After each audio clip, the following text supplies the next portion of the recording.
இப்போ இந்த நேரத்தில் நாம் இன்றைய இளைஞர்களை அரசியல்படுத்த வேண்டிய நிலையில் நம்ம இருக்கிறோம். நம்ம இளைஞர்கள் தான் அவங்களுக்கு டார்கெட்டு. ஏன்னா அவங்கள்ட்ட என்றைக்குமே எண்ணிக்கை பலம் இருந்ததில்லை. கூட்டம் ஃபுல்லாக அம்மை தான். இவனை தான் பிடிச்சிட்டு போய் நமக்கு எதிராக திட்ட வைக்கிறது, பெரியாருக்கு எதிராக பேச வைக்கிறது, விடுதலை சிறுத்தைகளுக்கு எதிராக அவதூறு பரப்ப வைக்கிறது. யார் நம்ம பயில வச்சு தான் பண்ண வைப்பாங்க. அப்போ நம்ம இளைஞர்கள்ட்ட நம்ம உரையாட வேண்டிய அவசியம் இருக்குது. நாம் உரையாடாமல் விட்டதனுடைய விளைவு தான் இந்த வலதுசாரி பத்திரிகைகள்லாம் இளைஞர்கள்ட்ட உரையாடுது. அரசியலற்ற ஒரு பெரிய கூட்டம் உருவாயிருச்சு. இன்றைக்கி நான் விவாதங்களில் விஜய்க்கு பின்னாடி அரசியலற்ற ஒரு கூட்டம் இருக்குது அப்படின்னா, அந்த விஜய் ஆதரவாளர்கள் என்னை பார்த்து கேட்குறாங்க, அதை உருவாக்குனது நீங்கள் தானே அப்படி. இதில் என்னடா பெருமை இருக்குது? அதாவது அரசியலற்ற கூட்டங்கிறத ஒத்துக்கிறாங்க.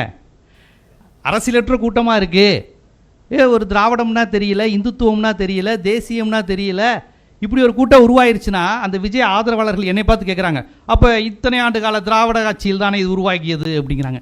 அப்போ தற்கூறி நீ சொல்லிருக்கிறியா? அதை பெருமையாக சொல்கிறியா? நீ முட்டாளுங்கிறத மறுக்க முடியல, நீங்கள் தானே உருவாக்குனீங்க எங்களை அப்படிங்கிறாங்க.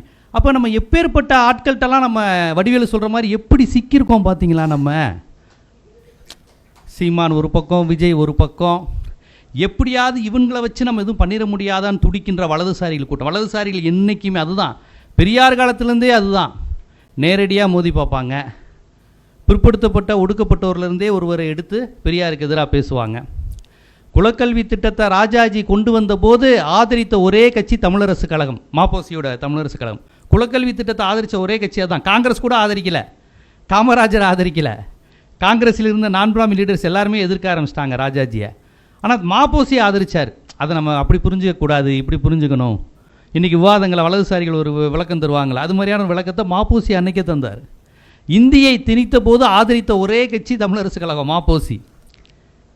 பெரியார் இந்தியை அழிச்சிட்டு போனால் இவர் மண்ணெண்ணையை ஊற்றி அதை திருப்பி இந்தியை கொண்டு வேலையை பார்த்தாங்க. தமிழ்நாட்டில் தமிழ் பார்ப்பனர்களை வைத்து திருமணம் செய்யக்கூடாது, தெலுங்கு பார்ப்பனர்களை வைத்து திருமணம் செஞ்சாதான் சமஸ்கிருத உச்சரிப்பு நல்லா இருக்கும் என்று சொல்லியவர் மாப்போசி. இப்போ யாருன்னா மாப்போசி யார்? மாப்போசி ஒரு ஒடுக்கப்பட்ட சமூகத்தை சேர்ந்தவர். புரியுதுங்களா? எங்கேருந்து அவங்க அடிப்பாங்கன்னு புரிஞ்சுக்கோங்க. இன்றைக்கி சீமான் மாதிரி தான், அந்த கடப்பாறைகள் மாதிரி தான். ஸோ இதை நம்ம எப்படியாக நாம் எதிர்கொள்ளணும்? நம்மளை மாதிரியே கருப்பாக இருக்கிற ஒருத்தன் நம்மளை கல்லை விட்டு அடிக்கிறான், நம்ம மொழி பேசுகிறவன் நம்மளை கல்லை விட்டு அடிக்கிறான். பிற்படுத்தப்பட்ட ஒடுக்கப்பட்ட இடஒதுக்கீடு வேணும்னு சொல்லக்கூடிய ஒரு கூட்டம் இன்றைக்கி பெரியாருக்கு எதிராக பேசுது, விடுதலை சிறுத்தைகளுக்கு எதிராக பேசுது, திராவிட இயக்கங்களுக்கு எதிராக பேசுது. அப்போ அவனுக்கு முன்னால் புரியலை. ஜென்டில்மேன் அப்படிங்கிற ஒரு திரைப்படம் வந்தது. அந்த படம் இடஒதுக்கீடுக்கு எதிரான படம். ஆனால் அந்த படத்தை பார்த்த இளைஞர்களுக்கு எத்தனை பேருக்கு அந்த படம் இடஒதுக்கீடுக்கு எதிரான படம்னு தெரியும்? அது சிக்கு புக்கு ரயில் மட்டும்தான் அவனுக்கு தெரிஞ்சிச்சு. அதுதான் சுஜாதாவுடைய இது, சுஜாதா வசனம். அந்த படத்தில் பார்த்தீங்கன்னா 91 குளோபலைசேஷன் வருது இந்தியாவுக்கு, சந்தையை திறந்து விட்றாங்க. குளோபலைசேஷன் வருவதன் மூலமாக தனியார் மயம் அங்கே வருது, பொதுத்துறைகள் மூடப்பட்டு தனியார் துறைகள் வருது. இங்கே இடஒதுக்கீடுக்கானதில் மண்டல் கமிஷனில் இடஒதுக்கீடு அவன் கொடுக்குறான். விபி சிங் போராடி ஏதோ கிடைக்கிது. ப்ரைவேட் செக்டாரை கொடுத்துட்டு இடஒதுக்கீடும் கொடுக்குறாங்க. நல்லா கவனித்து பாருங்கள். ப்ரைவேட் செக்டாரில் இடஒதுக்கீடு கிடையாது. கவர்மெண்ட் செக்டாருக்கான வாய்ப்புகளை குறைச்சிட்டு இடஒதுக்கீடையும் அவங்க உருவாக்குறாங்க. இந்த நேரத்தில் தான் ஜென்டில்மேன் திரைப்படம் வருது. அந்த படத்தில் நல்லா பாருங்கள், இடஒதுக்கீடுக்கு எதிராக இருக்கும். இடஒதுக்கீடுக்கு எதிரான கருத்தியல். அரசு கல்லூரிகளில் பார்ப்பன மாணவர்கள் படிக்க முடியலை, எல்லாம் பாருங்கள் சலுகையில் வந்துடுறாங்கன்னு ஒரு பொய் பிரச்சாரம். இது என்ன ஏதுன்னே தெரியாமல் நம்ம ஆட்களுக்கு கைத்தட்டி அந்த படத்தெல்லாம் ஓட வைக்கிறாங்க. அதற்கப்புறம் நீண்ட நெடிய காலத்துக்கு பிறகு பேராண்மைன்னு ஒரு படத்தை ஜனநாதன் எடுத்தார், பார்த்துருப்பீங்கன்னு நினைக்கிறேன். பேராண்மைன்னு ஒரு திரைப்படம், அது இடஒதுக்கீடுக்கு ஆதரவாக வந்த படம். ரொம்ப வெளிப்படையாக பழங்குடியினர் ஒடுக்கப்பட்டவர்கள் மேலே வருவதை எப்படி தடுக்கிறாங்கங்கிறத ஒரு சொன்ன திரைப்படம் ஜனநாதன். ஏன் சொல்கிறேன்னா, இங்கே பிரச்சனை நம்ம எதிரி நேரடியாக இல்லை. பல நேரங்களில் பார்ப்பனர்கள் தலித் பாலிடிக்ஸ் பேசிடுறாங்க, ஆனால் பிசி உக்காந்துக்கிட்டு ஆண்டி தலித்து பேசுகிறாங்க.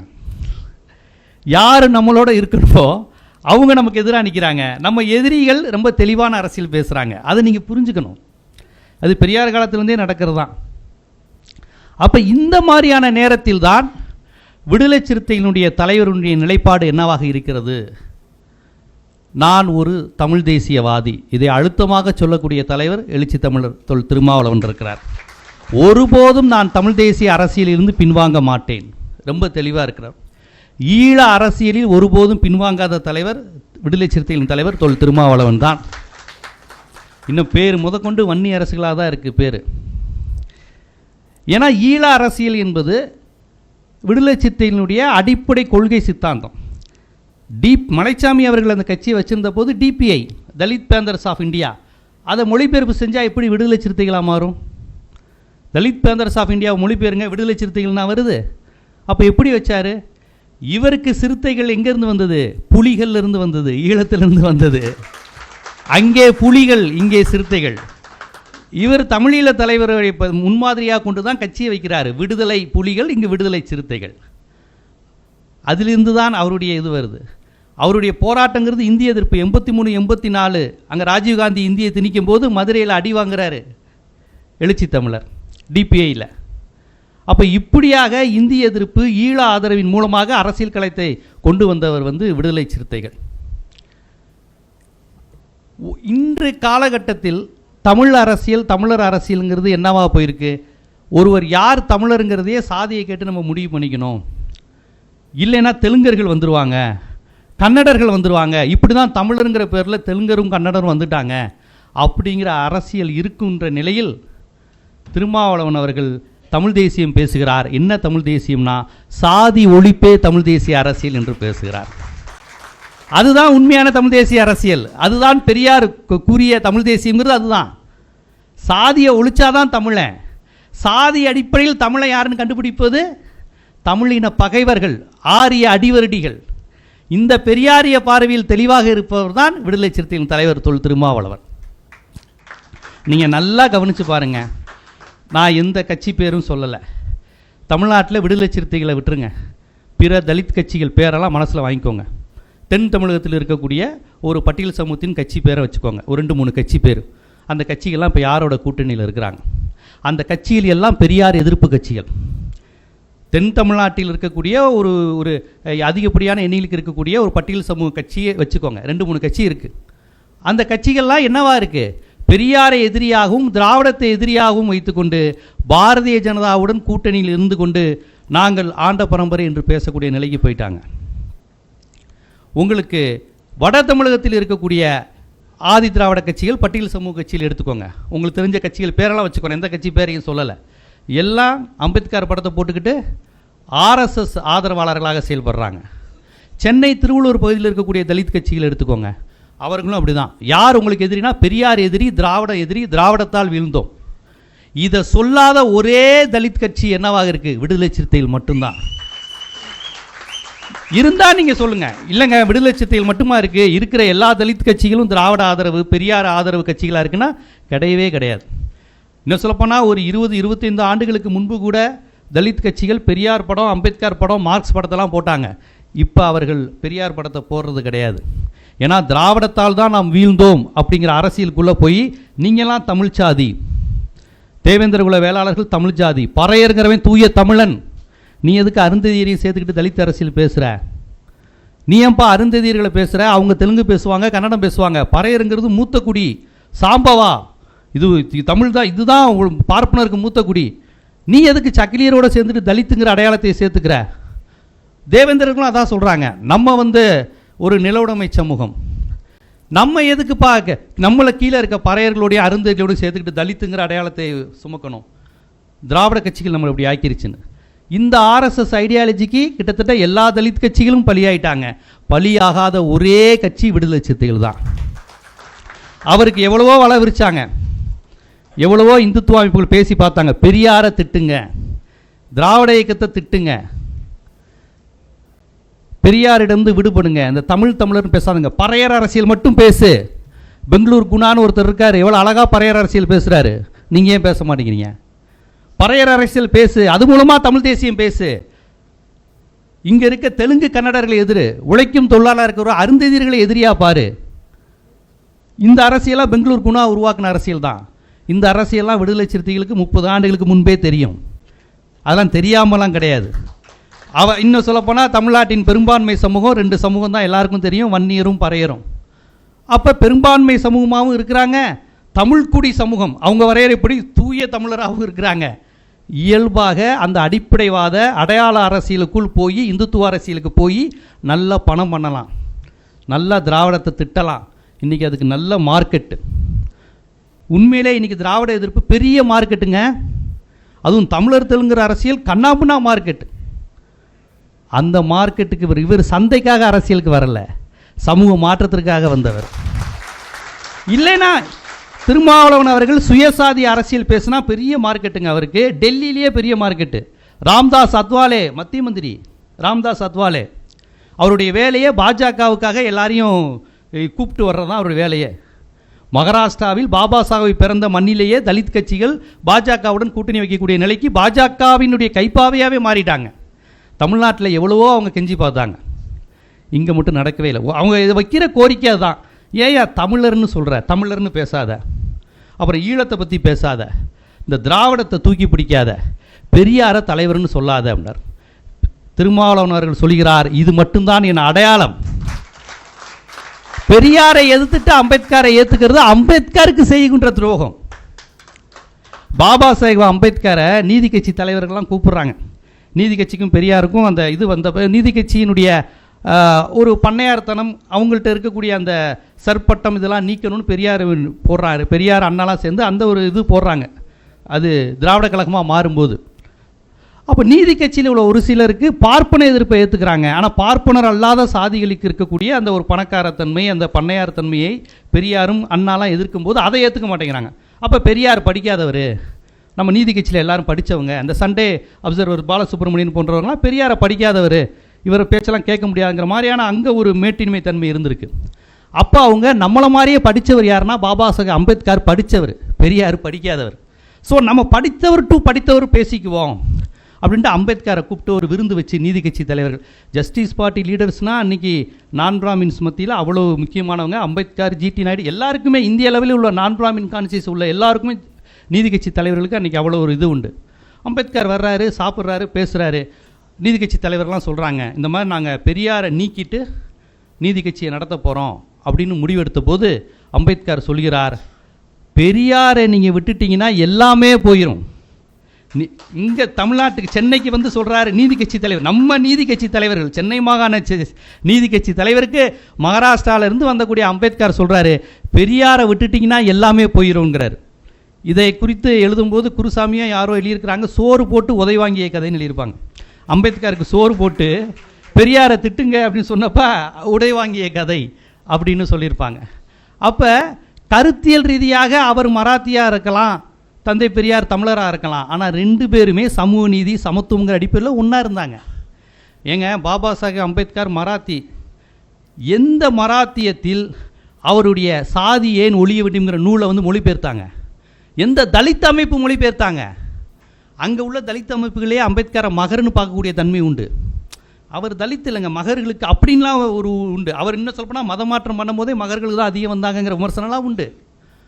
ஆனால் அப்போது தந்தை பெரியார் தான் இந்த படிக்கிறார், அவருடைய ஸ்பீச் அது. சாதி ஏன் ஒழிய வேண்டும்ங்கிறது பாபா சாஹேப் அம்பேத்கருடைய ஸ்பீச்சு. அதை தலித் அமைப்புகள் யார்கிட்டையோ கொடுத்து அவர் பேசும்போது அம்பேத்கரோட ஸ்பீச்சை பார்த்துட்டு அவங்க சொல்லிட்டாங்க, என்னங்க ஜாதி ஒழியணும்னு நீங்கள் சொல்லியிருக்கீங்கன்ட்டாங்க அம்பேத்கர்கிட்ட. ஆமாம், ஜாதி ஒழியணும் தான் நான் சொல்லியிருக்கேன், ஜாதிக்குள்ளே சமத்துவம் வேணும்னு சொல்லுங்கள், தீண்டாமை இருக்கக்கூடாதுன்னு சொல்லுங்கள், கொஞ்சம் அட்ஜஸ்ட் பண்ணி போங்க, ஜாதியே ஒழியணும்னு எப்படிங்க நீங்கள் பேச முடியும் அப்படின்ட்டு அங்கே உள்ள தலித் அமைப்புகள்லாம் அம்பேத்கரை பார்த்து பதறாங்க. அப்போ அம்பேத்கருடைய அந்த நூல்களை பார்த்து தந்தை பெரியார், இதை நாம் தமிழில் மொழிபெயர்த்து வெளியிடுவோம். எங்கே வடக்க அவருடைய நூலை படிச்சுட்டு பதறிட்டு இதையெல்லாம் மொழிபெயர்க்க முடியாது, இதையெல்லாம் நீங்கள் பேச முடியாதுன்னு அங்கே உள்ள தலித் அமைப்புகள்லேருந்து எல்லாரும் சொல்லிட்டாங்க. ஆனால் தமிழ்நாட்டில் அதை தந்தை பெரியார், இதை நாங்கள் மொழிபெயர்த்து வெளியிடுவோம், அதுதான் பாபா சாஹேப் அம்பேத்கரின் சாதி ஏன் ஒழிய வேண்டும்ங்கிற நூல் பெரியார் தான் பண்ணார். அது மட்டும் இல்லை, மாவீரன் நம்ம பகத்சிங் அவர்கள் சாகிறப்ப நான் ஏன் நாத்திகனானேங்கிற நூல், அதை மொழிபெயர்த்தது அன்னைக்கு பிரிட்டிஷ் ஏகாதிபத்தியத்தின் அனைத்து எதிர்ப்பையும் மீறி மொழிபெயர்த்தது தந்தை பெரியாருடைய அமைப்பு தான். விடுதலை தான், குடியரசு தான், குத்தூசி குருசாமி தான், ஜீவானந்தம், இவங்கெல்லாம் தான் அதை உருவாக்குனாங்க. தமிழ்நாட்டிலிருந்து தான் வந்தது. பகத்சிங் பஞ்சாப்னு பார்க்கல, பாபா சாஹேப் அம்பேத்கர் மராத்தின்னு பார்க்கல. 2 பேர் பேசுகிற கருத்தும் நம் கருத்தும் ஒன்று என்று மட்டும்தான் பெரியார் பார்த்தார். இதெல்லாம் இந்திய துணைக்கண்டத்தில் யாருமே செய்யலை, பெரியார் மட்டும்தான் செஞ்சார். அதனால் இங்கே வந்துட்டு இன்று சங் பரிவார்கள் அம்பேத்கர் யார் தெரியுமா, தேசபக்தர், பெரியார் யார் தெரியுமா, தேச துரோகி, அவர் வேற இவர் வேற அப்படின்னு அவங்க அம்பேத்கரை அவங்க வாழ்ந்த காலத்தில் அம்பேத்கர் அவங்க கொண்டாடின மாதிரியும், அம்பேத்கருடைய கருத்துக்களை அவங்க வாழ்நாளில் பின்பற்றி கொண்டு இருக்கிற மாதிரியும். அதனால் என்ன விதமான எக்ஸ்ட்ரீமான ஒரு உண்மைக்கு மாறான தன்மையும் துணிந்து செய்யக்கூடியவர்கள் அன்றிலிருந்து இங்கே வரையும் சங் பரிவார்கள். அம்பேத்கர் பதவி விலகணும்னு போராடினது முழுக்க முழுக்க முற்படுத்தப்பட்ட பார்ப்பன பெண்கள். இன்றைக்கி சவுத் பிளாக்கில் பார்லிமெண்ட்டில் அவர் இருக்கும்போது அவரை அவமானப்படுத்தி பேசினது பெண்கள். எதுக்காண்டி? பெண்களுக்கு சொத்துரிமையை கொண்டு வந்தாருங்கிறதுக்காண்டி, பிற்படுத்தப்பட்டவர்களுக்கு இடஒதுக்கீடு கேட்குறாருங்கிறதுக்காண்டி, நம்ம மனு தர்மத்தை அசைத்து பார்க்கிறார் அம்பேத்கருங்கிறதுக்காண்டி டெல்லியில் போராட்டம் நடத்தினது பார்ப்பன பெண்கள். இன்றைக்கி எல்லாரும் உட்காந்துக்கிட்டு வலதுசாரிகளாம் உட்காந்துட்டு அம்பேத்கர் எப்பேற்பட்டவர் தெரியுமா, ஈவேரா தான் தேச துரோகி அப்படின்னு. அவங்களுடைய நோக்கம் பெரியாரை திட்டுவது, அம்பேத்கரை பாராட்டுவதில்லை. அதுக்கு ஒரு டூலாக அதை எடுத்துக்கிறது. அப்போ இந்த சூழ்நிலையில் தான் தலித் அமைப்புகள் கிட்டத்தட்ட அனைத்துமே இன்று ஆர்எஸ்எஸ் சங் பரிவார் அவர்களை விலைக்கு வாங்கக்கூடிய நிலையில் இருக்கக்கூடிய நிலையில் இங்கு திருமாவளவன் மட்டும் எப்படி இருக்கிறார் என்றால், தேசிய இன அரசியல் அவருக்கு புரிந்திருக்கிறது. அடிப்படையில் நாம் தமிழர் அப்படிங்கிற அந்த அரசியல் எழுச்சி தமிழருக்கு இருக்குது. அந்த அரசியல் இருக்கிறதுனால தான் அவர் தமிழ் தேசிய அரசியலை விட்டு போக மறுக்கிறார், தந்தை பெரியாரை விட்டு போக மறுக்கிறார். உண்மையான தமிழ் தேசிய அரசியலுங்கிறது திராவிட இயக்க அரசியல் தான்ங்கிற உண்மையும் அவருக்கு தெரிஞ்சிருக்கு.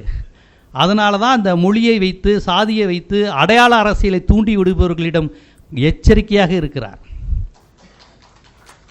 அவரை தூண்டி விடலாம். தமிழ்நாட்டில் 1 கோடி பறையர்கள் இருக்கிறாங்க, நீங்கள் பறையர் அரசியல் பேசுங்க, 24 மணி நேரமும் பறையர் அரசியலும் பறையரை தூக்கியும் பேசுனா அதுக்கு கைத்தட்டு, இதை விட அதிகமாகவே கைத்தட்டு கிடைக்கும்.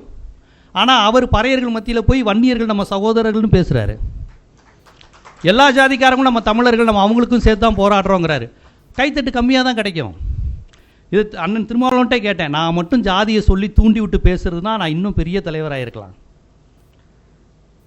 ஆனால் அப்படி கிடையாது. ஏன்னா வன்னிய பாட்டாளிகள் ஏன் ரத்தம், அது ஏன் இனம், அது ஆரியர்கள் கையில் போயிடக்கூடாதுன்னு சேர்த்து தான் நான் போராடிக்கிட்டு இருக்கேன். அதுதான் அவர். ஆனால் பிற பறையர் சமூக தலைவர்கள் அப்படி இருக்க மாட்டாங்க. நம்ம யார் தெரியுமா, நம்ம வரலாறு என்ன தெரியுமா அப்படின்ட்டு கடைசியில் ஏதாவது புராணங்களில் போய் முடியும். நம்ம அந்த இனம் அந்த இனம், அதான் எல்லா சமூகத்தினருக்கும் இன்றைக்கி ஒரு கடவுள் கதை வந்துருச்சுல, எல்லா சாதிக்கும் கடவுள் கதை வந்துருச்சு. இந்த சாதி அந்த சாதியில் நெருப்பில் பிறந்ததுலேருந்து எங்கெல்லாம். ஆனால் இந்த கதைகளுக்கெல்லாம் பெரியார் அன்னைக்கே ஒரு பதில் சொன்னார். ஐயா தலையில் பிறந்தாங்கிறாங்க, தொடையில் பிறந்தாங்கிறாங்க, தோளில் பிறந்தாங்கங்கிறாங்க ஐயா. ஆனால் உடம்பு ஃபுல்லாக பிரம்மனுடைய உடம்பு ஃபுல்லாக ஹவுஸ்ஃபுல் ஆயிடுது. காலில் யாரும் சூத்திரர்கள் பிறந்துட்டாங்க.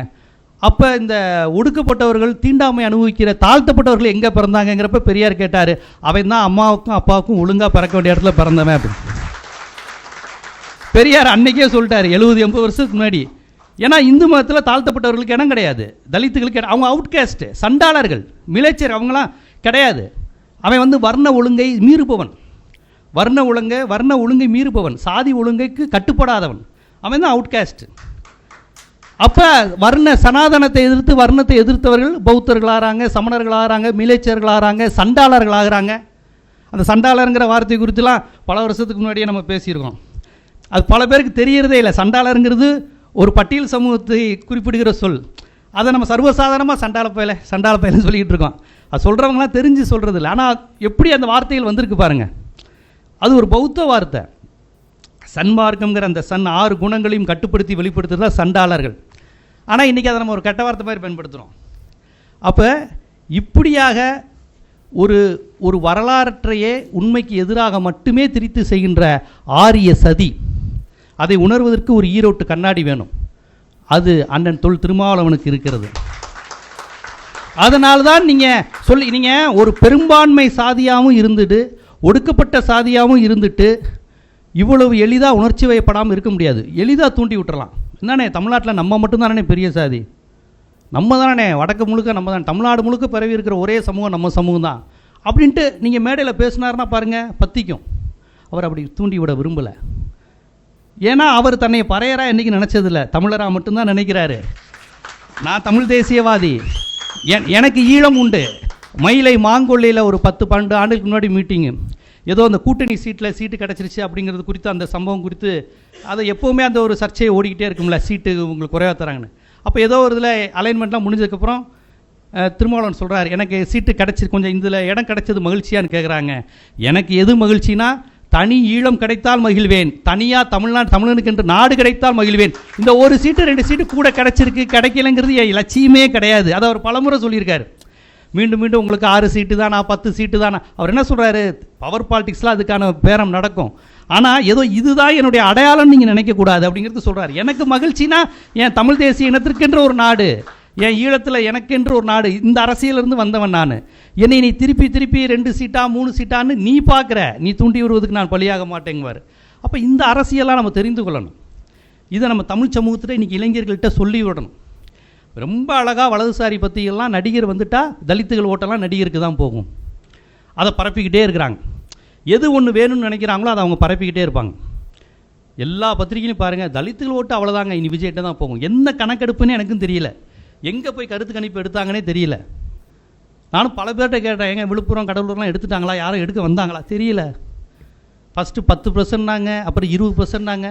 இப்போல்லாம் கேட்டால் 43-44% இருக்குங்க விஜய்க்கு. எங்கடா கருத்து கணிப்பு நீங்கள் எடுக்கிறீங்க? திங்கக்கிழமை காலையில் 10%ங்கிறீங்க, செவ்வாய்க்கிழமை மதியம் பார்த்தீங்கன்னா 33%ங்கிறீங்க. அப்புறமேட்டு பார்த்தீங்கன்னா தலித்துகள் ஓட் பேங்க் ஃபுல்லாக காலியாகுது சார். அப்படியா? எங்கே நீ கேட்ட, நீ எங்கே போய் பார்த்த? நான் டிவி வாரத்தில் சொல்லும்போது ஒரு முறை சொன்னேன், 100 வந்துருச்சு. அதான் நான் சொன்னேன், நீங்கள் இப்படியே கருத்து கணிப்பு எடுத்துக்கிட்டு இருந்தால் எதுக்கு நாட்டில் எலெக்ஷன் வச்சுக்கிட்டு? அதான் அவர் தான் சிஎம் சொல்லிட்டு போக வேண்டியதானே. ஏன்னா அவர் பாவம் ஓட்டு வேற போட வரணும் பனையூரில் இருந்து, அது அவர் வேறு, அது அவருக்கு ஒரு வேலை, பிரச்சாரம் செய்யணும். பாருங்கள் அவருக்கு எவ்வளோ வேலை இருக்குது பாருங்கள். அவர் ஒன்றும் மற்ற தலைவர்கள் மாதிரி கிடையாதுல்ல. அவர் பெரியார், அண்ணா, காமராஜர், கலைஞர், எம்ஜிஆர், ஜெயலலிதா மாதிரியா மக்களை சந்தித்து பார்ப்பதற்கு? அவர் ஒரு தேவலோக தூதர். அவர் என்ன, அவர் ஓட்டு போட வரமாட்டார், பிரச்சாரம் செய்ய வரமாட்டார், தான் கட்சிக்காரன் செத்து போனால் போக மாட்டார், தனக்காக செத்து போனால் கூட போக மாட்டார். ஆமாம், இல்லை அது அவங்களுக்கு ரொம்ப சர்வசாதாரணம் ஆயிடுச்சுங்க. அவன் கட்சி கூட்டத்தில் அது ரொம்ப இயல்பாயிருச்சு. இன்றைக்கி இப்போ 2 தான் போல அப்படின்றாங்க. ஏய் என்னடா, நீங்கள் யோசித்து பாருங்கள், விடுதலை சிறுத்தைகள்லாம் ஒரு கூட்டம் நடந்து அவர் பேசிக்கிட்டு இருக்கும்போது ஒரு 10 பேர் மயக்கம் போட்டு விழுகிறான். 2 பேர்கிட்ட சலசலப்புனா நிறுத்திடுவார் பேச்சை, அவர் இறங்கி போவார். என்ன ஏன்னா இது தொண்டர்களுக்கான கட்சி, ஒரு நோக்கத்துக்கான கட்சி, மனித உயிர் மாண்பு தெரிந்த கட்சி. எனக்காக 4 பேர் சாகுறாங்கிறது தலைவன் கிடையாது. இவங்க அதெல்லாம் விரும்புகிறாங்க. எனக்கு எத்தனை பேர் செத்தான் தெரியுமா, எனக்கு வந்த கூட்டம் எப்படி தெரியும். இது ஒரு மன்னர் மனநிலை, அது ஒரு பெருமையாக நினைக்கிறாங்கங்க. வேற யாருக்காவது இந்த கூட்டம் இருக்கா? பேசுகிறாங்க டிவி விவாதங்களில் பக்கத்தில் உட்காந்துட்டு, இது மாதிரி திமுகவால் கூட்ட முடியுமா, இது மாதிரி விசிகா கூட்ட முடியுமா? டே அவன் கூட்ட மாட்டான்டா, அவன் தொண்டர்களை மதிக்கிறான், அவன் கொள்கைக்காக கட்சி நடத்துகிறான், இப்படி சாகடிக்கிறதுக்காக கட்சி நடத்துகிறான். இந்த செத்தவருக்கும் அவர் போயிருக்க மாட்டார்ல, இப்போ செத்து போனவனுக்கும் அது என்னங்க இருப்போம். அவர் கொள்கையில் தெளிவாக இருப்பார். ஊர் உலகத்துக்கே இளவு விழுந்தாலும் போக மாட்டாங்க, எங்கே இருந்தாலும் இவங்கெல்லாம் போக மாட்டாங்க. நல்லா கவனித்து பாருங்கள், அந்த மடப்புறம் அஜித்குமார் அங்கே சிவகங்கையில் அடித்தப்போ கூட ஏதோ நைட்டு நேரம் போயிட்டு வந்தாராம். பாவம், அவர் இரவு நேரம் தான் அரசியலே பண்ணும் போல், ஏதோ போயிட்டு வந்தார். நாங்கள் மதுரையில் மாநாடு நடத்துகிறாரு, 15 நாளில் திருநெல்வேலியில் கவின் ஆணவ படுகொலை. எவ்வளோ தெளிவான அரசியல் பாருங்கள். ஒரு வார்த்தை அதை பற்றி பேசலை, ஏன்னா மதுரையில் நடக்குது, நீ பேச வேண்டியதானே, ஏன்னா அங்கே உள்ள இடைநிலை சாதியை பகிச்சுக்கலான்னு. ஒரு அரசியல் வர்றதுக்கு முன்னாடியே இவ்வளோ தெளிவான அரசியல், ஓட் பாலிடிக்ஸ்க்கான சாதி பாலிடிக்ஸ். நீ வந்த திமுக அதிமுக விமர்சிக்கிற, இவங்க இந்த இடத்துல பண்ணுறாங்கன்னு, அது விமர்சனம் பண்ண. நான் இது எந்த கட்சியாக இருந்தாலும் ஒரு சாதி அப்பீஸ்மெண்ட் இருக்குது, ஓட் பாலிடிக்ஸில் தவிர்க்க முடியாது. யாரும் பெரியார் மாதிரி இருக்க முடியாது, அவர் எல்லாத்தையும் திட்டி விட்டு போயிடுவார். அப்படி இருக்க முடியாது திமுக அதிமுக. நீ வரும்போதே இதெல்லாம் மாற்ற போகிறேன்னு வரும்போதே தெளிவாக இடைநிலை சாதி அரசியல், இது பெரும்பான்மை அரசியல் வரும்போதே இப்படி பார்த்துட்டு வந்தீங்கன்னா இப்படி. அப்போ நம்ம இளைஞர்கள் இப்படி ஏன் போகிறாங்க? அதாவது சினிமா பார்த்து சிரிச்சுக்கிட்டு இருக்கான்னு பார்த்தோம், சினிமா பார்த்து தேட்டருக்கு போயிட்டு வரவன் ஒவ்வொருத்தரும் வெளியே தன்னேறியாமல் சங்கியாக மாறிக்கிட்டு இருக்காங்க. எதுவும் சிந்திக்கலைனாலே நீ சங்கிதான், சிந்திக்க மறுத்தாலே சங்கிதான். நீ இடதுசாரியாகவும் திராவிட இயக்கமாகவும் சிந்திக்கணும் இல்லை. எதை பற்றி எனக்கு கருத்து இல்லைன்னு வந்துச்சுல, மையமாக பண்ண போகிறேன்னு அரசியல் வந்துச்சுல, அப்போ வந்துச்சு ஆபத்து. நான் இடதும் கிடையாது வலதும் கிடையாதுனால, இடதும் இல்லை வலதுனாலே வலது தான். ஒன்று தொழிலாளி பக்கம் நிற்கணும், ஒன்று முதலாளி பக்கம் நிற்கணும். நான் 2 பேர் பக்கம் நிற்க மாட்டேனாலே நீ முதலாளியோட ஆள் தான். பாப்பான் அடிக்கிறான், பார்ப்பனலா சமூகங்கள்லாம் சூத்திரனாகவும் பஞ்சமனாகவும் இருக்கும். நீ யார் பக்கம் நிற்கிற? 2 பேர் பக்கமும் நின்று பார்ப்போம். என்ன 2 பேர் பக்கம் எப்படி நிற்ப? ஒருத்தையும் சுயமரியாதைக்காக போராடுறான், ஒருத்தையும் அடுத்தவனை இழிவுபடுத்துகிறான். நீ யார் இப்போ பாதிக்கப்பட்ட பக்கம் தான் நிற்கணும். அப்போ என்னைக்கு இந்த நடிகர்கள் என்றைக்குமே அரசியலுக்கு வரும்போது கருத்து சொல்ல மாட்டாங்க. அவங்களுடைய ஒரே கொள்கை என்ன தெரியுமா? ஊழல் ஒழிப்பு தான். ரொம்ப ஈஸியான விஷயம். ஊழல் ஒன்றை இவங்களும் கை தட்டிடுவாங்க, ஊழல் ஒழிக்க போகிறாராம் அப்படின்னு. எதுயா ஊழல்? நீ வாங்குகிற சம்பளமே ஊழல். நீ படம் எடுக்கிறதே மிகப்பெரிய ஊழல்.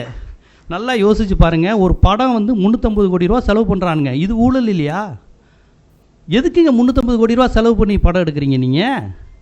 அது ஊழல் இல்லையா? அது செட்டு போடுறது ஊழல் இல்லையா? இவங்களுக்கு இன்னும் ஊழல்னா என்னன்னு தெரிய மாட்டேங்குது. எந்த கான்செப்டும் தெரியாது. இவங்க வாங்குற பிளாக் மணியை பற்றி அரசியல். இவங்களுக்கு ஊழல்னா டிராஃபிக் போலீஸ் பணம். இந்தியன் படத்தில் கமல், இனிமேல் டிராஃபிக் போலீஸ் தொல்லை இல்லாமல் வாழலாம். ஏன்? அவன் இனிமேல் லஞ்சம் வாங்க மாட்டான். இந்த துப்புரவு பணியாளர்கள் மார்ச்சோரியில் வந்து கடைசி நேரம் பணத்தை அறுக்கிறப்போ ஒரு 50 ரூபா கூட கேட்குறான், சரக்கு வாங்க. பா, இதை ஒழிக்கணும்னா கமலஹாசன் வரணும், அந்நியன் வரணும், இந்தியன் வரணும், முதல்வன் வரணுங்கிறாங்க. டேய், இதுவரையும் படம் எடுத்தானுங்கள்ல ஊழல் ஊழல்னு. யாராவது ஒரு இயக்குனர் கோவிலில் தாம்பூலத்தட்டில் பணம் கூட கேட்குறாரு ஐயர்னு சொல்லி ஒரு படம் எடுத்திருக்கியா நீ உனக்கு உண்மையிலே அது ஊழல் இல்லையா? அதை ஒரே படத்தில் வடிவேலு செம்ம காமெடி பண்ணியிருப்பாப்புல. அது படம் பேர் தெரியாது எனக்கு. செம்ம காமெடி. அது எப்படி சென்சாரில் விட்டாயின்னு தெரியல. இது எல்லாம் அம்பாள் பணம்டா. ஓ, அம்பாள் பணமா அப்படி எடுத்து வச்சு. அப்போ நம்ம ஊரில் எது ஊழல்னு தெரியாது, எது சாதி ஒழிப்புன்னு தெரியாது. இந்த பாலச்சந்தர், மணிரத்னம், கமலஹாசன்லாம் வந்து எது சாதி ஒழிப்புனா பள்ளிக்கூடத்தில் சாதி கேட்குறாங்க. அங்கேருந்து தான் சாதி வளருதான். பள்ளிக்கூடங்கிற கான்செப்ட் உருவாகிறதுக்கு முன்னாடி இருந்து நீ சாதியை வச்சுருக்க, சடங்குகளை வச்சுருக்க. ஒவ்வொரு ஜாதிக்கும் தனி தாலி இருக்குது. எங்கள் கேஸ்ட்டில் இது சாப்பிட மாட்டாங்க, எங்கள் ஜாதி பொண்ணுங்க 6 மணிக்கு மேலே வெளியே வர மாட்டாங்க. இப்படி சொல்லியே ஜாதி சடங்குன்னு ஒரு விஷயத்தை கொண்டு வந்து வச்சுட்டு பள்ளிக்கூடத்துலேயும் காலேஜ்லேயும் அந்த சாதி கேட்கும்போது ஐயோ ஜாதி வளருதே, இதை ஒழிச்சாதான் சரி வரும். இந்த மாதிரி இதை ஒன்றே இவங்க ஜாதி ஒழிப்புன்னு நினச்சிக்குவாங்க. ஜாதி ஒழிக்கிறதுக்காக கேட்குறது தான் இடஒதுக்கீடு பள்ளிக்கூடத்தில். இவங்க அது ஜாதியை வளர்க்குறதுன்னு நினச்சிக்குவாங்க. ஊழலுங்கிறது கோவிலில் இருக்குது. ஊழலுங்கிறது கோவிலில் இருக்குது. ஒரே ஒரு ஜாதிக்காரன் மட்டும்தான் கற்பகரத்துக்கு போய் சாமியை தொட முடியுங்கிறத விட பெரிய ஊழல் இருக்காங்க. ஏங்க, ஏன் வேர்வை ஏன் ரத்தத்தில் ஏன் வரி பணத்தில் கட்டுறது கோவில். கட்டுறது எல்லாம் வன்னியர், பறையர், நாடார், கோனார் இவருடைய ரத்தமும் வேர்வையிலும் அவன் கட்டுறது. கோவில் ஆகமும் தமிழர் ஆகமும். ஆனால் இன்றைக்கி போய் உட்காந்துக்கிறாங்க, உட்காந்துக்கிட்டு கேஸ் போடுறாங்க. நாங்கள் மட்டும்தான் அதில் பண்ண முடியும். என்ன லீகலான்னு சொல்கிறாங்க தெரியுமா? நாங்கள் வந்து ஒரு மைக்ரோஸ்கோபி கம்யூனிட்டி. அந்த தீட்சிதர்கள்ங்கிறவங்க ரொம்ப சிறுபான்மையாக இருக்காங்களாம். அந்த சிறுபான்மை மீது நம்ம பெரும்பான்மையெல்லாம் ஆதிக்கம் செலுத்துகிறோமா, எங்களுக்கு கிடைத்த உரிமையை அவங்க தடுக்க பார்க்குறாங்கன்னு லீகல் சுப்பிரமணிய சாமி கேஸ் போட்டிருக்கார். அப்போ எப்படியெல்லாம் நம்ம மீது ஆதிக்கம் வருதுன்னு பாருங்கள். இதை நம்ம ஆட்களுக்கு இதை புரிஞ்சிக்க முடியல. கோவிலுக்குள்ளே தமிழ் கிடையாது, கோவிலுக்குள்ளே தமிழ் கிடையாது, சமஸ்கிருதம். அதுக்கு போராட வேண்டியது இருக்குது. ஆனால் கோவில் நம்ம கட்டினது. உங்களுக்கு இந்த ஒரு ரொம்ப நாள் இந்த ஒரு சடங்கு இப்போ செய்கிறாங்களான்னு தெரியல. பசுமாட்டை உள்ளே விடுவாங்க புதுமனை புகு விழா நடத்தும் போது. எதுக்குன்னு கேட்டிங்கன்னா, அந்த மாடு வந்து மூத்திரம் போகணும், அது வந்து வீடு சுத்தமாகும் அப்படின்னு. எதுக்கு? தண்ணி ஊற்றி கழுவுனாலே வீடு சுத்தமாகுமே, மாட்டு மூத்திரத்தை வச்சு சுத்தம் பண்ணுறீங்க, எதுவும் மெடிசன் இருக்கானா? அதில் கிடையாது. இது சூத்திரர்கள் தானே தொட்டு இந்த வீட்டை கட்டியிருப்பாங்க. அதை எப்படி ஒரு பார்ப்பனர் கொத்தனார் வேலை பார்த்துருக்க மாட்டார். ஒரு அகமுடியரோ, மறவரோ, நாடாரோ, எஸ்சியோ எல்லாரும் சேர்ந்து தானே கட்டியிருப்பாங்க. அவங்க தொட்டதுனால தீட்டாயிருச்சு, அதனால் அந்த சடங்கு செய்கிறோங்கிறாங்க. சரி, இதை பார்ப்பனர்கள் செஞ்சால் ஒரு அர்த்தம் உண்டு. இதை நாடாரும், கோணாரும், மறவரும் செஞ்சுக்கிட்டு இருக்காங்க. பசுமாடை ஐயர் கொண்டு வந்து உள்ளே விடுவார், நாங்கள் பணம் தந்து அனுப்புவோம். அது எதுக்கு பசுமாடை உள்ளே விட்றான்னு தெரியுமா? உன்ன மாதிரி ஆட்கள்லாம் தொட்டால் தீட்டு அசிங்கமாயிருச்சுன்னு சொல்லி கழுவுறான். நீயும் வீடு, ஏன்னா அன்றைக்கி இவன் வீடு வாங்க முடியாமல் இருந்தான். இன்றைக்கி திராவிட இயக்கம், பெரியார் இயக்கத்தில் இன்றைக்கி எல்லா மக்களும் படிக்கிறான், முன்னேறான், வீடு வாங்குறான். வீடு வாங்கினதுக்கப்புறம் பார்ப்பனருடைய அடிமைங்கிறது அந்த சடங்குகளை அப்படியே மெயின்டைன் பண்ணுறான். பார்ப்பனர்கள்ட்ட மட்டும் பேரம் பேசுகிறதே இல்லைங்க நம்ம பாட்கள். கேட்குற காசை கொடுக்குறான். என்ன யாகம், என்ன எல்லாருமே தலித்து, வன்னியர் எல்லாரும். பணக்காரன் ஆன உடனே அவர்களுடைய முதல் ஆசை நம்ம பிராமினுக்கு ஈக்குவலான கேஸ்ட்டுன்னு போயிடணும். நாங்கள்லாம் பீஃப் சாப்பிட மாட்டோம், நாங்கள் புரட்டாசி மாதம் கறிமீன் சாப்பிட மாட்டோம். யார்? சென்னையில் உள்ள மீனவர்கள், ஒடுக்கப்பட்டவர்கள் வாயிலேருந்து வருது இந்த வார்த்தையெல்லாம். அவன் கொஞ்சம் பணக்காரன் ஆகிட்டானா. புரட்டாசி மாதம் என்னையா இது? புரட்டாசி மாதம், அச்சய திருதை, இந்த புது நிகழ்வுகள் இதெல்லாம் இருக்கிற வரையும் சாதி ஒழியாது, எழுதி வச்சுக்கோங்க. இந்த புது கொண்டாட்டங்கள் வருது பாருங்கள். நீங்கள் நாங்கள் சாதி பார்க்க மாட்டோம், கடவுள் நம்பிக்கை இல்லை, இன்டர் கேஸ்ட்லாம் பண்ணிக்கோன்னு சொல்லிட்டு சடங்குகளை நீங்கள் மெயின்டைன் பண்ணிக்கிட்டு இருந்தீங்கன்னா சாதி இருந்துக்கிட்டே இருக்கும். சடங்குகள், பண்டிகைகள் மூலமாகத்தான் மதம் வளர்ந்துக்கிட்டே இருக்குது. எல்லாமே, எல்லா ஆதிக்கங்களும். அது மூலமாகத்தான் ஜோசியக்காரங்கள் இருந்து முதலாளிகள் இருந்து கார்ப்பரேட் கம்பெனிகள் வரையும் அது ஒரு விழாவாக கொண்டாடிக்கிட்டு இருக்கான். ஸோ இதையெல்லாம் நீங்கள் பகுத்து பார்க்கணுன்னா அடிப்படையில் நீங்கள் ஈரோட்டு கண்ணாடினா என்ன, தமிழர் அரசியல்னா என்ன, இன்றைக்கி தமிழ் தேசியன்னு பேசுகிறவங்க எவ்வளோ பெரிய ஆபத்தாக இருக்கிறாங்க, இதையெல்லாம் நம்ம வந்து இளைஞர்கள் பயிற்றுவிக்கணும். அதான் விடுதலை சிறுத்தைகள் திருமாவளவன் அவர்கள் கர்நாடகத்துக்கு ஒரு முறை போகிறாரு. கர்நாடகத்தில் போகும்போது வட்டால் நாகராஜ் மாதிரி ஒரு குரூப், வட்டால் நாகராஜா என்ன குரூப்புன்னு தெரியல, அந்த குரூப் தானே, அந்த குரூப் வந்து இவர் காரை அடிச்சு நொறுக்கி நிப்பாட்டிட்டாங்க, இவர் விட மாட்டேன்ட்டாங்க. வாட்டாள் நாகராஜ் திருமாவளவனை பற்றி சொன்ன வார்த்தை தெரியுமா, இவன் தாண்டா தமிழர்களுக்காக போராடிக்கிட்டு இருக்கிற தலைவன். வாட்டாள் நாகராஜ் சொன்னது இது எதுவுமே என்னுடைய கற்பனையோ இதெல்லாம் கிடையாது. இந்த தமிழ்னு பேசிக்கிட்டு இருக்கிறவன் இந்த தமிழர்களுக்காக காவிரி நீர் உரிமைக்காக பேசுகிற தலைவன். ஆனால் தமிழ்நாட்டுக்குள்ளே வந்தால் அவர் பறையர்களுக்காக பாடுபட்டு இருக்கார், எஸ்சி அப்படின்னா. கன்னடத்துக்காரனுக்கு தெரியுது அது யாருன்னு, புரியுதுங்களா? நம்ம என்ன அரசியலில் இருக்கோன்னு புரியுதுங்களா? கன்னடத்துக்காரன் இங்கே எதிரியா, இங்கே தமிழ்னு பேசுகிற எந்த அமைப்பையும் அவர் எதிரியாக பார்க்கல, திருமாவளவனை தான் எதிரியாக பார்க்க. ஏன்னா தமிழர் தலைவர் அவர் தான் தெரியுது, காவிரி பிரச்சனைக்காக நிற்கிறது அவர் தான் தெரியுது, முல்லை பெரியாருக்காக அறிக்கை விடுகிற கட்சி, போராடுகிற கட்சி அதுன்னு புரிகிறது. நம்ம இடதுசாரி தோழர் கூட நட்பாக இருப்போம். ஆனால் முல்லை பெரியார் பிரச்சனை வரும்போது விடுதலை சிறுத்தைகள் சிபிஎம்மோட முரண்படுவாங்க. இல்லைங்க முல்லை பெரியார் தமிழர்களுக்கு வேணும், தேனி மாவட்டத்துக்கு வேணும், கம்பத்துக்கு வேணும்னு. அப்போ இப்படியாக தமிழர்களின் வாழ்வாதார நீராதார போராட்டம், இந்த தமிழர் அரசியலுங்கிறது சாதி ஒழிப்பு அரசியல். இப்படியாக பேசி பேசி அவர் வளர்க்கிறார். ஏன்னா சேரியில் புலிக்கொடியை பறக்க விட்டது விடுதலை சிறுத்தைகள் தானுங்க. 99 புலிக்கொடி பறந்துச்சு சேரிகளில், மூப்பனாரோட கூட்டணி நினைக்கிறேன், புலிக்கொடிகள்லாம் இருந்தது. வேற இன்னைக்கு வந்து இப்போ நம்ம இந்த விஷயங்கள் தான் நம்ம வந்து கவனிக்க வேண்டிய அரசியல். எப்பேற்பட்டவரை சாதி அடையாளத்துக்குள்ளே நீங்கள் இந்த சமுதாயம் பார்க்க வைக்கிது. தினமலர் பத்திரிகையெல்லாம் ரொம்ப தெளிவாக அவர் கூட்டணி சீட்டு கம்மியாக வாங்கும் போது ஏளனப்படுத்துகிற மாதிரி படுத்தும், மற்ற நேரத்தில் இவர் ஜாதி கட்சியாக மட்டும்தான் திருத்தரிக்கும். ஃபோட்டோவே எப்படி திரும்ப போடுவாங்க, திருமாவளவனை மீசியை முறுக்கிட்டு அப்படி ஒரு மாதிரி ஏதோ அப்படி நிற்கிற மாதிரி தான் கைலி சித்திரம் போடுவாங்க. நான் பலமுறை இதெல்லாம் சொல்லி, என்னங்க ஃபோட்டோ இவ்வளோ கேவலமாக போடுறாங்க. அப்புறம் அவர் ஏதாவது கண்ணை இறந்து இருக்கிற மாதிரி ஃபோட்டோ போடுவாங்க, கூட்டத்தில் அவரே தூங்கி விட்டார் அப்படி இப்படி சொரியிற மாதிரி. இந்த மாதிரிலாம் இதெல்லாம் திட்டமிட்டு நடக்கிறது. ஏன்னா ஏன் அந்த வன்மம் வருது அவங்களுக்கு தெரியுது, இவன் தான் ஆரியத்தை அடின்னு அடிக்கிறான், இவன் தான் சனாதனத்தை அடிக்கிறான். திருமாவளவன் ஒருபோதும் தேவர சமூகத்துக்கு எதிரி கிடையாது, வன்னியர்களுக்கு எதிரி கிடையாது, அவர் பார்ப்பனர்களுக்கு தான் எதிரி. இது தேவர சமூகத்துக்கு தெரியணும், வன்னியர் சமுதாயத்துக்கு தெரியணும், அந்த தோழர்களுக்கு தெரியணும். அது போக விடாமல் பார்த்துக்கிறது தான் அவங்களுடைய வேலை. ரெண்டு பேரையும் பிரித்து வச்சுக்கிறது தான். ஏன்னா ரெண்டும் பெரிய சமூகம், ஒன்று சேர்ந்துட்டா அவ்வளவுதான், அது சேர்ந்துடக்கூடாது. அதுக்கு தெளிவான வேலைகளை அவங்க செஞ்சுக்கிட்டே இருப்பாங்க. அவர்களுக்கு மிகப்பெரிய தடையாக இருப்பதே விடுதலை சிறுத்தைகள் தான். எப்படியாவது தமிழ்நாட்டில் ஒரு சங்கியை உண்டாக்கணும், சாதி கலவரத்தை உண்டு பண்ணிடணும்னு நீங்கள் யோசித்து பாருங்கள். இங்கே நடக்கிற சாதிய ஒடுக்குமுறை ஒவ்வொன்றின் போதும் அந்த பிரச்சனையை பக்குவமாக தான் விடுதலை சிறுத்தைகள் பேசுவாங்களே ஒழிய இதான் சாக்குன்னு அந்த சாதியை தூண்டி விட்டு அவர் பேசினதே கிடையாது. பேசியிருந்தால் பெரிய கலவரமாக இருக்கும். அதைத்தான் சங்கி விரும்புகிறாங்க. அவனுக்கு வந்து பிசி மேலேயும் அக்கறை கிடையாது, எஸ்சி மேலேயும் அக்கறை கிடையாது. அவங்க ரெண்டு பேருமே அவங்களுக்கு கீழே தான், காலிலேருந்து வந்தவன் தான், அடிச்சுட்டு சாகணுங்கிறதா விருப்பம். அது நடக்க மாட்டேங்குதே. திருமாவளவன் இருக்கார்ல, நடக்க மாட்டேங்குது. பெரியார் இயக்கம் இருந்தால் தள்ளி விட்டு போயிடுவாங்க. ஆனால் விடுதலை சிறுத்தைகளே வந்து நிற்கும் போது அவங்களால ஒன்றும் பண்ண முடியலை. இன்றைக்கி மதுரையில் பசுமன் பாண்டியன் போன்றவங்க விடுதலை சிறுத்தைகளுக்கு அரணாக இருக்கிறாங்க. அவர் என் தம்பி வந்து பாருங்கிறாங்க. டிஎன்டி பிரச்சனை இருக்குது. டிஎன்டின்னு ஒரு 68 சமுதாய பிரச்சனைகள் இருக்குது, பிரமலை கல்லர், மறவர், இருளர்னு. அந்த டிஎன்டி பிரச்சனைக்காக அந்த சமுதாயத்தை சேர்ந்த அரசியல் பிரதிநிதிகளே குரல் கொடுக்காத போது அந்த டிஎன்டி 68 சமுதாய மக்களுக்காக குரல் கொடுத்தது விடுதலை சிறுத்தைகள் தான். அந்த வேட்டுவ கவுண்டர் அப்படின்னு ஒரு 68 சமூகங்கள் இருக்குது, இருளர், பிரமலை கல்லர்னு. அவங்க மேடையில் அவர் ஏறி பேசினார். அதில் கூட சில சாதியவாதிகள் கற்றுனாங்க, எதுக்கு இவரையெல்லாம் மேடையில் ஏற்றுறீங்கன்னு. அவங்க உரிமைக்காண்டி தான் பேசுகிறாரு. அப்போ சமூகம் எப்படி இருக்குன்னு பாருங்கள். இதில் இருந்து தான் இன்றைக்கி விஜய்க்கு கூட்டம் வருது, சீமானுக்கு கூட்டம் வருது. திருமாவளவன் ஒருபோதும் போய் மூக்கியா தேவர் மாதிரி ஒரு தமிழர் கிடையாது, ஆனால் ஈவேரா மாதிரி ஒரு மோசமானவர் கிடையாதுன்னு திருமா பேச மாட்டார்.